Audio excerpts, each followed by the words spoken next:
Halo para penonton semuanya.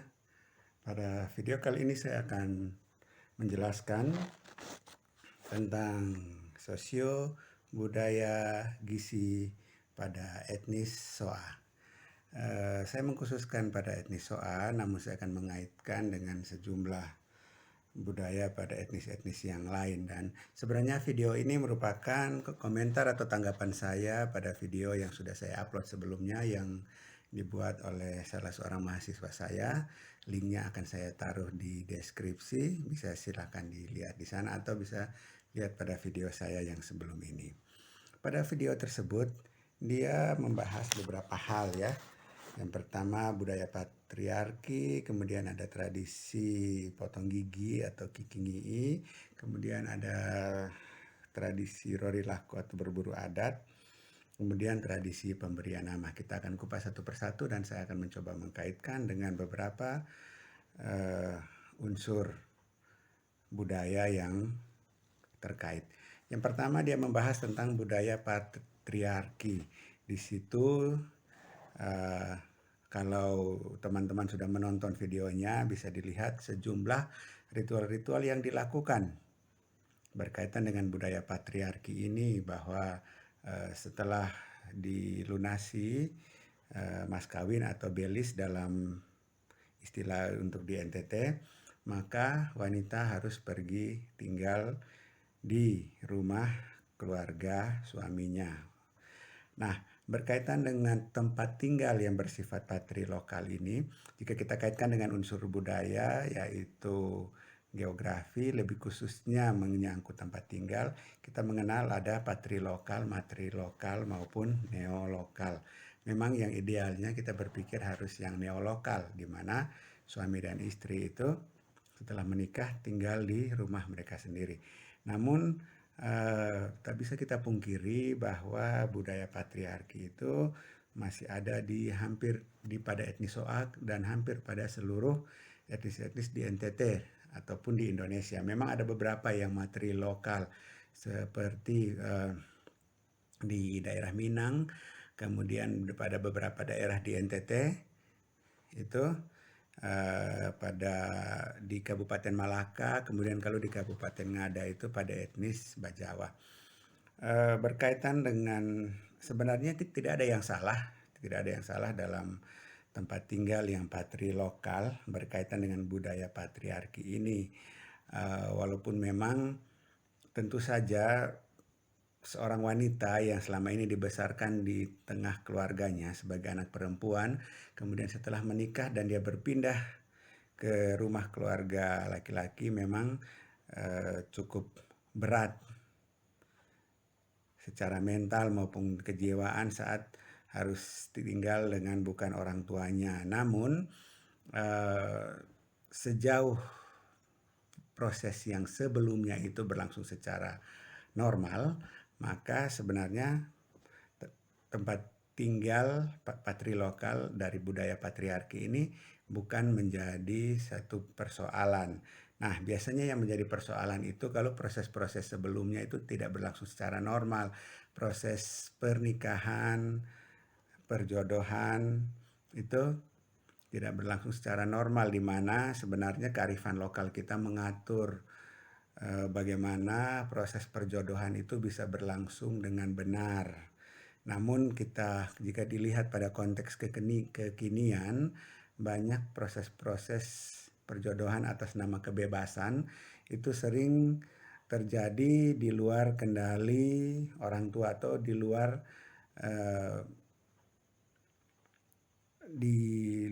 kebiasaan yang baik. Maka kita sering mendapati misalnya kehamilan yang tidak diinginkan. Nah, di situ sebenarnya sudah melanggar sejumlah rangkaian adat ataupun sebenarnya melanggar norma yang berlaku kekinian dengan berkembangnya agama, kemudian beberapa aturan-aturan hukum. Namun dengan kehamilan yang tidak diinginkan itu mengharuskan suatu proses yang terlompati. Nah, dalam proses yang terlompati ini biasanya untuk kebiasaan patrilokal itu tetap harus dilaksanakan. Nah, bayangkan di mana seorang wanita yang mengalami kehamilan yang tidak diinginkan, kemudian dinikahkan karena terpaksa dan harus segera tinggal di rumah keluarga suaminya. Nah, di situ tentunya banyak tekanan mental yang harus dialami, sehingga itu bisa berdampak pada kehamilannya, kemudian bisa berdampak pada produksi ASI, sehingga mempengaruhi kemampuan laktasi dan itu akan mempengaruhi kecukupan gizi untuk anaknya. Nah, di situ kita bisa lihat di sini hubungan antara budaya patriarki dengan status gizi, dan di sini khususnya bisa mempengaruhi status gizi bayi dan akan berdampak pada kasus gizi buruk, stunting pada anak. Di dalam video tersebut dia menjelaskan sejumlah ritual yang kalau tidak dilaksanakan maka ada beberapa ancaman, misalnya pasangan tersebut tidak akan mendapatkan anak, kemudian anak itu bisa lahir cacat dan lain-lain. Dan ini sebenarnya bisa kita kaitkan dengan proses-proses, bukan hanya pada proses pindahnya wanita ke rumah keluarga suaminya, tetapi juga proses-proses sebelumnya. Nah, yang saya masuk proses sebelumnya yang harusnya berlangsung secara normal itu digambarkan pada tradisi yang berikutnya, yaitu kikingii. Ini merupakan tradisi potong gigi pada wanita. Nah, untuk tradisi potong gigi ini sendiri sebenarnya berlangsung pada etnis-etnis yang lain yang ada di sekitar Kabupaten Ngada maupun Nagekeo. Pernah saya jumpai di Kabupaten Nagekeo itu, di kota Mbai itu dilakukan hampir sama juga pada remaja putri dan juga remaja putra juga, itu menandakan mereka berpindah dari status anak-anak atau remaja ke status dewasa atau siap untuk menikah. Yang saya jumpai di Kecamatan Mauponggo itu biasanya dilakukan pada wanita yang hamil pertama.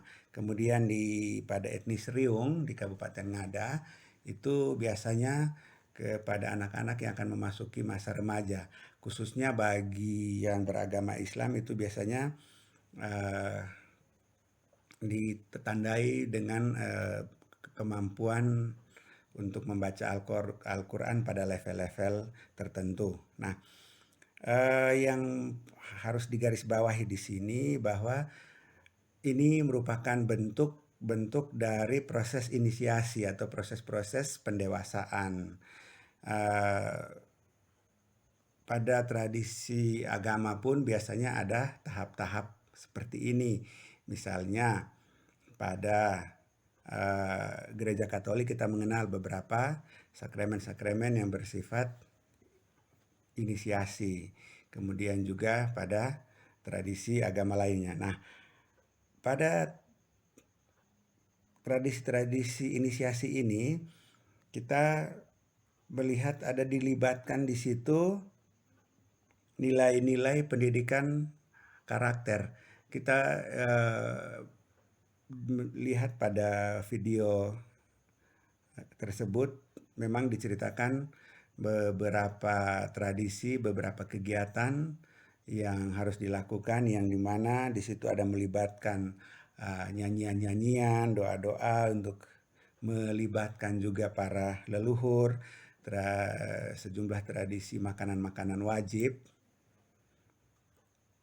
di mana bukan hanya untuk si gadis yang akan mengalami proses kikingi ini, tetapi juga bersama dengan anggota keluarga yang lain, bahkan juga dengan para roh-roh leluhur. Nah, di sini sekali lagi kita bisa melihat bahwa di saat tersebut si gadis mendapatkan tempat yang istimewa, di mana dia mendapatkan makanan 1 ekor ayam utuh dibandingkan dengan hadirin yang hadir, bahkan roh-roh leluhur yang hadir, di mana seorang wanita sebenarnya dia mendapatkan posisi yang istimewa baik dari asupan gizi maupun dari perhatian, di mana dia akan berpindah dari masa remaja berpindah ke masa dewasa, di mana dia sudah siap untuk dilamar. Nah, Kemudian juga tidak boleh dikesampingkan yaitu nilai-nilai pendidikan karakter yang diberikan di sela-sela acara tersebut, di mana acara tersebut didominasi oleh para wanita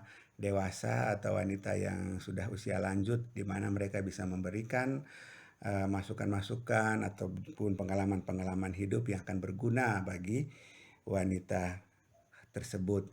Nah, sering kita lihat hal-hal ini sering diabaikan dalam tanda petik, maka tradisi-tradisi ini hanya dianggap sebagai mistisme, di mana di sini ada dinyatakan memberi makan pada leluhur saja. Kemudian juga mungkin makanan-makanan ini cukup memberatkan bagi sejumlah keluarga. Kita melihat banyak sekali tradisi di NTT sebenarnya, kemudian dan di Indonesia juga yang melibatkan makanan yang banyak yang tentunya akan memberatkan secara ekonomi, kemudian juga unsur-unsur mistisme yang sering juga berbenturan dengan agama. Nah, itu semua sebenarnya kita harus melihat manfaat yang lebih dalam di situ, di mana ada nilai-nilai pendidikan karakter di situ.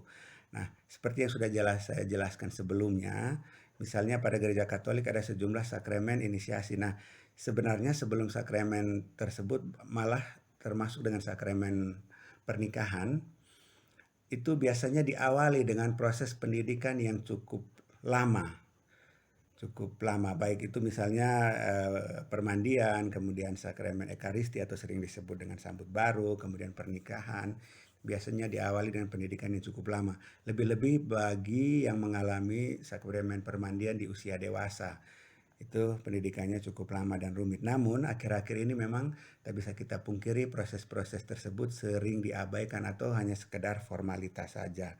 Padahal pendidikan karakter tersebut sangat penting, di mana dalam proses pertumbuhan, apalagi untuk memasuki usia yang boleh untuk menikah, maka pendidikan karakter ini sangat penting, di mana suami dan istri itu dipersiapkan untuk bisa menerapkan pola asuh yang baik pada anak, termasuk pola asuh memberi makanan pada anak, dan juga pola asuh menjaga higiene dan sanitasi keluarga, kemudian pola asuh perawatan kesehatan pada anak. Dan ini tentunya akan sangat berpengaruh pada status gizi generasi sesudahnya. Berikutnya kita melihat juga beberapa tradisi yang juga sangat penting dan berpengaruh pada status gizi, misalnya tradisi adat Rori Lako atau berburu adat. Nah, di sini sebenarnya konsepnya itu berupa proses pengendalian hewan yang pada masa lalu bisa jadi itu merupakan hama bagi tanaman pertanian. Nah, namun pada perkembangannya sekarang makin banyak tanah yang sudah dialihfungsikan menjadi daerah pertanian, sehingga hewan-hewan tersebut sudah semakin berkurang, sehingga mungkin tradisi ini tidak terlalu signifikan lagi untuk sekarang. Namun sebenarnya penting jika kita melihat pada proses untuk menjaga keseimbangan ekosistem, di mana sebenarnya kita tetap membutuhkan lahan pertanian, tetapi kita juga tetap membutuhkan hutan-hutan di mana hewan-hewan tersebut masih bisa hidup.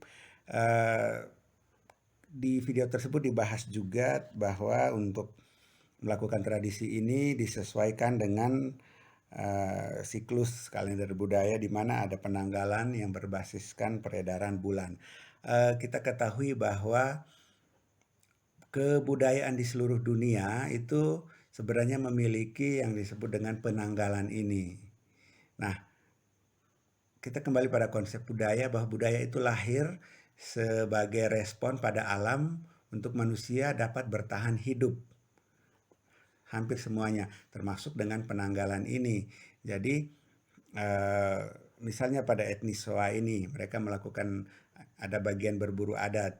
Kemudian tentunya di dalam penanggalan itu di mana ada proses mulai menanam, ada tradisi Kanika Bato, di mana ada proses memanggil arwah tumbuhan, kemudian juga memanggil arwah leluhur untuk bisa merestui proses menanam yang disertai dengan sejumlah ritual makan. Ka itu artinya makan. Proses-proses makan yang nanti bisa penonton simak di dalam video tersebut.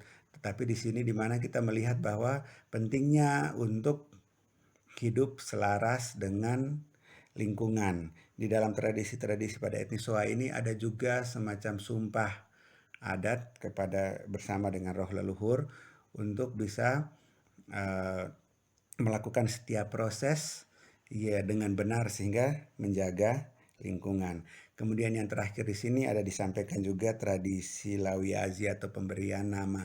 Nah, tentunya ini berkaitan dengan unsur budaya tentang uh, kemasyarakatan, kemudian juga tentang pembagian peran baik di masyarakat kemudian di dalam keluarga. Nah, tradisi ini penting di mana untuk menjaga struktur keluarga, struktur marga karena nama ini juga sering menjadi petunjuk untuk di mana posisi setiap orang itu berada, dia marga apa, kemudian dia berada pada garis keturunan laki-laki atau perempuan dan lain-lain. Nah, pada umumnya cara pemberian nama di NTT atau di Indonesia ini biasanya diawali dengan nama, kemudian di belakangnya diakhiri dengan nama suku atau marga, dan itu pada budaya patriarki itu pada nama suku ayahnya. Namun ya hal ini juga tidak selamanya seragam. Kadang ada suku-suku tertentu yang tidak memasukkan nama marganya ke dalam nama dari si anak dan itu ada tradisi-tradisi tersendiri untuk memberikan nama, dan ini harusnya bisa diterapkan secara konsekuen untuk menghindari hal-hal yang tidak diinginkan di kemudian hari saat anak tersebut tumbuh dewasa, karena peraturan perkawinan dan lain-lain itu sangat erat kaitannya dengan sistem kekerabatan. Oke, mungkin ini saja video saya sebagai tanggapan terhadap video dari mahasiswa saya berkaitan dengan etnis pada sosial budaya gizi pada etnis Soa. Di lain waktu saya akan sempatkan untuk mengupload video dari etnis-etnis lainnya dan sekaligus saya buatkan tanggapannya. Bagi para penonton yang ingin memberikan masukan atau ingin bertanya, dapat menulisnya di kolom komentar. Jika ada yang kurang atau yang lebih, sebelumnya saya mohon maaf. Marilah kita berdiskusi dan saling memberikan masukan. Terima kasih telah menonton.